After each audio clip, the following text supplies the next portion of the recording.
that no enemy will ever even dream of threatening America's Navy. There's no Navy. At approximately 4:17 a.m. local time, 3 Venezuelan patrol vessels burst from the darkness of the Caribbean, accelerating hard and cutting directly across the projected path of a United States carrier strike group.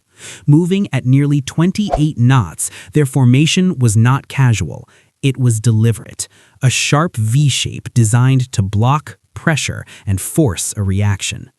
Moments later, aboard the USS George Washington, collision alarms sounded. Radar screens lit up. The distance closed to under 12 nautical miles. This was no navigational mistake. Venezuela was attempting to enforce control over international waters, daring the U.S. Navy to either turn away or stand its ground. The American response was immediate and unmistakable. The carrier strike group held course. No deviation, no hesitation. At 4:19, the Venezuelan vessels pushed closer, maintaining speed and tightening their intercept geometry. Their bows were no longer pointed toward open sea, but directly toward where the American carrier would pass. On the bridge of the George Washington, watch officers recognized it instantly. This wasn't surveillance. This wasn't posturing. This was a test of resolve. Inside 12 nautical miles, reaction time collapses. A ship of that size cannot turn sharply. Positioning becomes power, and Venezuela was gambling that the United States would blink. Instead, the U.S. Navy answered with precision. The USS Gravely, positioned on the carrier's starboard side, increased power and slid forward, calmly placing itself between the patrol craft and the carrier. No sudden movements, no aggressive turns, just perfect geometry. At sea, speed matters, but angles decide everything. Above the formation, an MH-680R Seahawk lifted off, rotors echoing across the water as it established a visible orbit. Surveillance, overwatch, deterrence without escalation. From the air and sea, every movement of the Venezuelan vessels was now tracked. The destroyer had drawn a line, and now Venezuela had a choice: slow down, alter course, or escalate. They chose none of the above. The patrol vessels held speed. Their wakes stayed long and aggressive.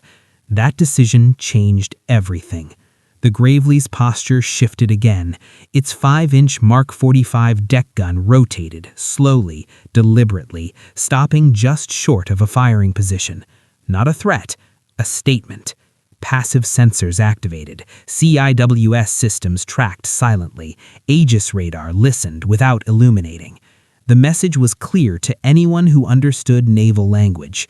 The United States was ready. Still, Venezuela pressed forward. At 4 nautical miles, the encounter entered the maritime gray zone, where mistakes become incidents, and incidents become headlines. Then came the radio call. Calm, professional, public. The USS Gravely reminded all vessels that the carrier strike group was operating lawfully in internationally recognized waters. Venezuela did not respond by radio. Instead, flags went up, signals implying territorial enforcement. Symbolic defiance. Steel against steel. And then, silence.